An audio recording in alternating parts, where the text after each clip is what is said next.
नमस्कार। आज बीते हुए दिन के पॉडकास्ट किस्से कहानियां कुछ सुने कुछ अनसुने का श्री गणेश मेरी यानी शिशिर कृष्ण शर्मा की कहानी काफल पाक्यों से। गंगा मौन थी, निःशब्द, शायद स्तब्ध। टेसु के वृक्ष दहकते अंगारों से अटे पड़े थे, आम बौराने लगे थे और समूची घाटी काफल पाक्यों की ध्वनि और प्रतिध्वनियों से गुंजायमान थी। मार्च अप्रैल के महीनों में यहाँ पहाड़ों पर अक्सर ये पक्षी कूकता फिरता है, हर किसी को सूचित करता हुआ। काफल पाक्यों और आश्चर्य, इन्हीं दिनों यहाँ काफल पक रहे होते हैं, मीठे मखमली जंगली फल काफल। विठल आश्रम के लॉन में मैं बेत की आराम कुर्सी पर बैठा, या यूं कहें धंसा हुआ सा था। शरीर का अंग अंग एक अजीब सी जकड़न से घिरा हुआ था। पलकें नींद के बोझ से ढलकी ढलकी जाती थी और मस्तिष्क में मानो घन बरस रहे थे। सारी रात मैं क्षण मात्र को भी चैन से सो नहीं पाया था। पलकें मूंदते ही वो चेहरा आंखों के सामने घूमने लगता था। बस एक बार दिख जाए कहीं तो। और सारी रात मैं सोता सा जागता या जागता सा सोता रहा, और कब करवटें बदलते बदलते सवेरा हो गया पता ही नहीं चल पाया था। प्रकृति का सुंदरतम रूप मेरे सामने था। घाटी में गंगा बह रही थी, किशोरावस्था की अल्हड़ता और उच्छृंखलता को तजकर धीर गंभीर पूर्ण यौवना रूप में परिवर्तित होती हुई सी। उस पार गीता भवन, स्वर्गाश्रम और फिर पहाड़। साल भर में कई कई रंग बदलते हैं ये पहाड़। इन दिनों जब वृक्षों पर नए पत्ते और फूल आते हैं तो पहाड़ों का रंग सुनहरी हो उठता है, लालिमा लिए हुए सुनहरी। गीता भवन और स्वर्गाश्रम के मंदिरों से आते शंख, घंटे घड़ियाल और आरती के स्वरों से वातावरण अत्यंत सात्विक और पवित्र हो उठा था। किंतु इन सब से बेखबर मैं अपने अलसायपन से जूझ रहा था। आपने कभी काफल खाए? मधुकर जी ने प्रश्न किया। दबे पांव आकर जाने कब वो साथ वाली कुर्सी पर बैठ गए थे। मैंने बहुत चाहा कि उनको बतलाऊं काफल, गंगा, पहाड़ और इस कस्बे से जुड़ी अपनी यादों के विषय में, लेकिन रात के उनींदेपन ने मानो जुबान को भी जकड़ कर रख दिया था।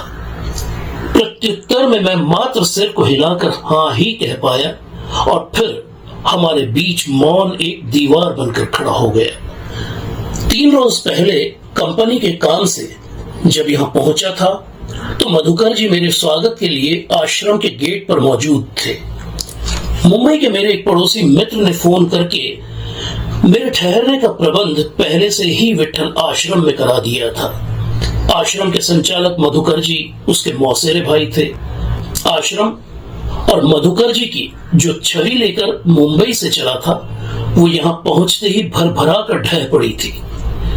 आश्रम के नाम पर गंगा के इस पार पहाड़ी पर कई एकड़ सीढ़ीदार जमीन पर फलदार वृक्षों से घिरी, सभी सुख सुविधाओं से युक्त 5-6 कॉटेज और गेरुए वस्त्रों के स्थान पर जीन्स टी शर्ट पहने, बिल्लौरी आंखों और घुंघराले बालों वाले लगभग मेरे ही समवयस्क मधुकर जी। कुल मिलाकर अत्यंत सुदर्शन व्यक्तित्व। मैं मधुकर शर्मा आप ही की प्रतीक्षा में था। हाथ जोड़कर वो बोले तो लगा मानो किसी ने हौले से जलतरंग छेड़ दिया हो।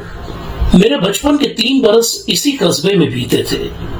बाबूजी बैंक की नौकरी में थे और जब तक रिटायर नहीं हो गए हर 3-4 बरस के स्थानांतरण पर शहर दर शहर भटकते रहे थे। और अब 30 बरस बाद मैं एक बार फिर से यहां पर था, ऋषिकेश में। रिटायरमेंट के बाद बाबूजी ने सतना में मकान बनवा लिया था और अब वो और अम्मा स्थायी रूप से वहीं रहने लगे थे। इधर मैं मुंबई में बस चुका था। फोन पर अम्मा और बाबूजी से संपर्क लगातार बना रहता था और साल में एक आध बार उनका मुंबई और मेरा सपरिवार सतना आना जाना भी होता रहता था। जब मेरा ऋषिकेश आने का कार्यक्रम बना और मैंने अम्मा बाबूजी को इसकी सूचना दी, तो अम्मा ने जोर देकर कहा था कि मैं वहां सुभद्रा मौसी से जरूर मिलकर आऊं। सुभद्रा मौसी? और जरा से प्रयत्न से यादों पर पड़ी बरसों की परतें प्याज के छिलकों की भांति उतरती चली गई थी और आंखों के सामने घूमने लगे थे वो दृश्य जिनमें सुभद्रा मौसी थी, अनिरुद्ध था, चोटी वाला होटल के बाहर खड़ा चोटी वाला था, त्रिवेणी घाट था, गंगा थी, लक्ष्मण झूला था, टोकरों में भरकर काफल बेचने वाले थे और भी जाने कौन कौन और क्या क्या था। भले ही दृश्य धुंधलाए हुए थे, लेकिन मुझे 30 बरस पीछे ले जाने के लिए पर्याप्त थे। बेहद ऊबा देने वाली लंबी लंबी बैठकों की लगातार 2 दिनों की व्यस्तता से कल दोपहर बाद फुर्सत मिली तो मैं लस्त पस्त थक कर चूर हो चुका था। इच्छा थी कि कॉटेज में जाकर सो जाऊं, लेकिन अम्मा का अधिकारपूर्ण आग्रह। एक बार तो मन हुआ टाल जाऊं। एक तो मेरे पास उस घर का पूरा पता नहीं था जिसमें हम 3 बरस किराए पर रहे थे। 9-10 बरस का ही तो था तब मैं, और फिर माना किसी तरह पहुंच ही गया तो ये भी जरूरी नहीं था कि सुभद्रा मौसी वहां मिलेंगी ही, और अगर मिली भी तो क्या 30 बरस पहले की बातें याद होंगी उन्हें? आखिर हमारा रिश्ता मकान मालकिन और किराएदार का ही तो था। हमारे बाद इस लंबे अरसे में कई कई किराएदार उनके मकान में आए और गए होंगे। किस किस को याद रखा होगा उन्होंने? लेकिन मन नहीं माना। अम्मा पूछेंगी तो क्या उत्तर दूंगा उन्हें? झूठ तो बोल नहीं पाऊंगा उनसे। अम्मा सिर्फ कहती ही नहीं है, बल्कि कई बार साबित भी कर चुकी हैं कि दाई से पेट और माँ से मन कभी नहीं छुपता। बच्चे के रग रग को पहचानती है माँ। और फिर सच कहूं तो कहीं न कहीं मेरी इच्छा भी तो थी अनिरुद्ध से मिलने की, जिसके साथ खेलते कूदते लड़ते झगड़ते उन 3 बरसों का मेरा अधिकांश समय बीता था। सुभद्रा मौसी का इकलौता बेटा, या यूं कहें इकलौती औलाद, मेरा हम उम्र अनिरुद्ध, और मेरे कदम उस मोहल्ले की ओर उठ ही गए। अधूरा सा पता, सुभद्रा मौसी, मुनि की रेती। वो मकान ढूंढने में मुझे खासी परेशानी हुई। 30 बरस पहले का वो खुला खुला इलाका आज संकरी गलियों और बेतरतीब बेढंगे एक दूसरे से सटे मकानों के जंगल में परिवर्तित हो चुका था। काफी मशक्कत के बाद आखिरकार मैं उस मकान तक पहुंच ही गया। मैंने बेरोक टोक अंदर प्रवेश किया और अब मैं दालान में था। मुझे याद आया, ऊपर वाली मंजिल पर बने उन 2 कमरों में मैंने बचपन के 3 बरस बिताए थे, और ये भी कि अनिरुद्ध और मैं इसी दालान में खेलते थे और उस सामने वाले कमरे में सुभद्रा मौसी रहती थी। मैंने आगे बढ़कर उस कमरे के बंद दरवाजे पर हल्की सी थपकी दी। मेरा हृदय जोरों से धड़क रहा था और माथे पर पसीने की बूंदें उभर आई थी। कमरे के अंदर से मुझे आहट सुनाई दी। दरवाजा खुला और मैं कांप उठा। ठीक सामने दरवाजे पर सूख कर कंकाल हो चुकी काया खड़ी थी। गाल पिचके हुए, आंखें धसी हुई, जटाओं में बदल चुके सिर के अधपके बाल, पोपले मुंह से निचले होंठ पर लटका हुआ सा ऊपर का एक दांत, मैली कुचैली धोती। अर्ध विक्षिप्त सी दिख रही उस वृद्धा में मेरी दृष्टि 30 साल पहले की धुंधलाई यादों में मौजूद अत्यंत सुंदर, सौम्य और ममतामयी सुभद्रा मौसी को खोजने लगी। मैंने उन्हें अम्मा, बाबूजी और अपने बारे में सब कुछ बतलाया, किंतु वो अजनबी सी निगाहों से मौन खड़ी मुझे घूरती रही। एकटक, अपलक। मैंने उन्हें 30 बरस पहले का वो समय याद दिलाने का भरसक प्रयत्न किया, किंतु सब व्यर्थ ही रहा। उनके अंधेरे कमरे से आती सीलन की भयंकर बदबू से मेरा सर चकराने लगा था। मुझे ध्यान ही नहीं था कि कब उस बड़े से मकान की ऊपरी मंजिल से और दालान के चारों ओर बने कमरों से निकलकर कई जोड़ी आंखें मुझ पर केंद्रित हो गई थी। उन सभी चेहरों पर कौतूहल का भाव था। एकाएक सुभद्रा मौसी ठट्ठाकर हंस पड़ी और हंसते हंसते मुझसे लिपट गई। आ गया मेरा बेटा, मेरा अन्नू। पता था मुझे तू आएगा जरूर। फिर मुझे दूर धकेलती शिकायती लहजे में पूछने लगी, कहां था रे इतने बरस? अब याद आई तुझे मां की? और फिर मेरा हाथ पकड़कर घसीटती हुई बरामदे से उतरकर मुझे दालान में ले आई और बरामदे और ऊपरी मंजिल से झांकते चेहरों से चीख चीख कर कहने लगी, देख लो, लौट आया है मेरा बेटा, इस मकान का वारिस। मैंने कहा था ना तुमसे, मेरा अन्नू लौटेगा जरूर। अब देखते हो कैसे कब्जाओगे तुम लोग इस मकान को। और फिर आंखें नचा नचा कर लगभग गाने के से अंदाज में बोली, अब तो खाली करना ही पड़ेगा तुम लोगों को ये मकान। बहुत दुख दिया तुम लोगों ने मुझे, बहुत सताया। सोचते होगे बुढ़िया का कोई नहीं है दुनिया में। अरे ये है इस घर का मालिक, मेरा बेटा, मेरा अनिरुद्ध।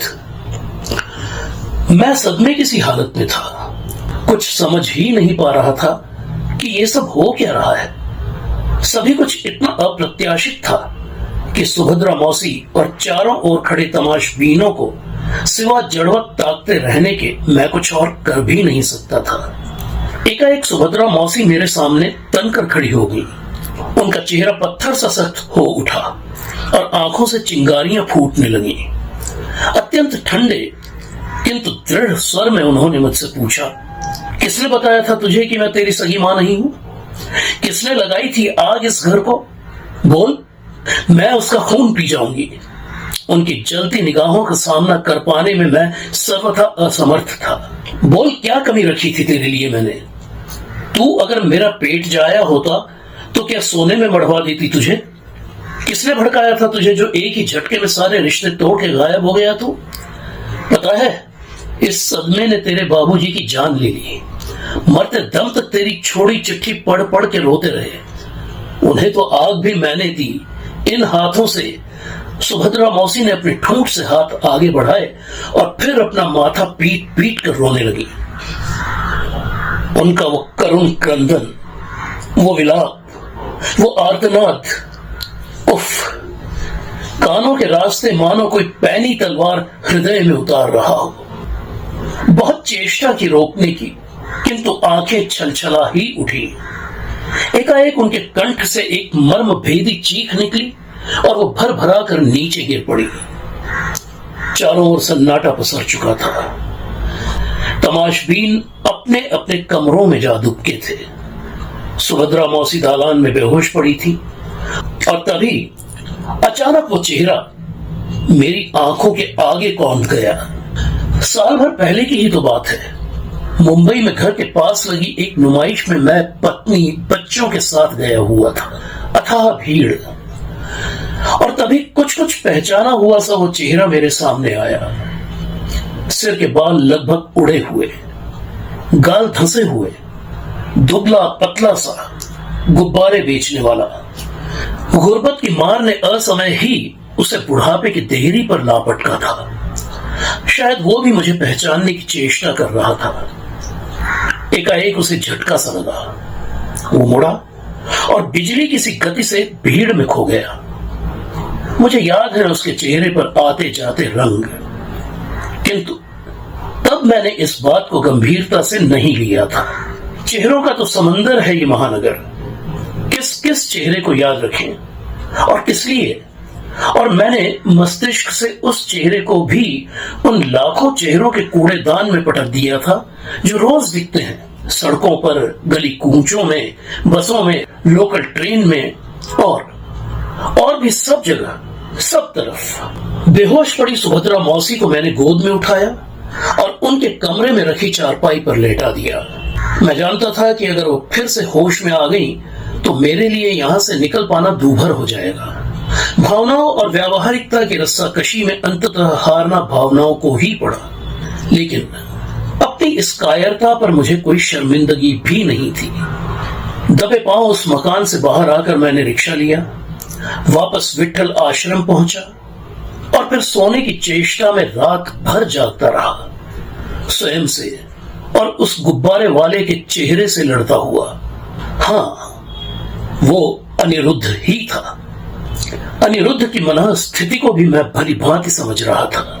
जब अचानक उसे पता चला होगा कि वो सुभद्रा मौसी का अपना नहीं बल्कि अनाथालय से गोद लिया हुआ पुत्र है, तो कितना टूट गया होगा वो, कितना ठगा सा, कितना एकाकी पाया होगा उसने स्वयं को। लेकिन घर छोड़कर जाने के पीछे उसकी मंशा सुभद्रा मौसी और उनके पति को कष्ट पहुंचाने की तो हरगिज नहीं रही होगी। उसने तो स्वयं से विद्रोह किया होगा, स्वयं से घृणा हो गई होगी उसे। और रात भर मैं तड़पता रहा, बस एक बार दिख जाए कहीं तो उसे वापस यहां ला पटकूंगा, सुभद्रा मौसी के चरणों में। उसका गिरेबान पकड़ के पूछूंगा किस बात का दंड दे रहा है स्वयं को, और उससे मनवा कर ही रहूंगा कि यशोदा किसी भी लिहाज से देवकी से कम नहीं थी। मधुकर जी ने 2-4 दिन और रुकने का आग्रह किया, किंतु अब क्षण मात्र के लिए भी उस कस्बे में रह पाना मेरे लिए संभव नहीं था। उसी शाम दिल्ली पहुंचकर मैंने फ्लाइट ली और रात को मैं मुंबई में था, पत्नी बच्चों के बीच, अपने घर में। सतना में अम्मा से बात हुई तो सुभद्रा मौसी के हालात जानकर वो फोन पर ही रो पड़ी। इस घटना को 4 बरस बीत चुके हैं। पता नहीं सुभद्रा मौसी अब है भी या नहीं। कभी कभार मधुकर जी से फोन पर बात हो जाया करती थी, लेकिन समय के साथ साथ अब वो सिलसिला भी टूट चुका है। लेकिन आज भी चेहरों के जंगल में कहीं स्वयं को पाता हूं तो निगाहें स्वयं में उस चेहरे को ढूंढने लगती हैं जिसका नाम अनिरुद्ध है।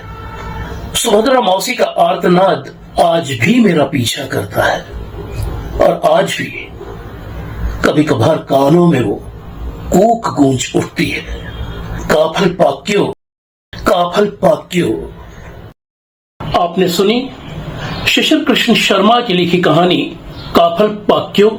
ये कहानी पत्रिका जागरण उदय के जनवरी 2001 के अंक में प्रकाशित हुई थी। कृपया इसे लाइक और शेयर करें। हम जल्द मिलेंगे किसी और किस्से कहानी को लेकर। अभी के लिए आज्ञा दीजिए। नमस्कार।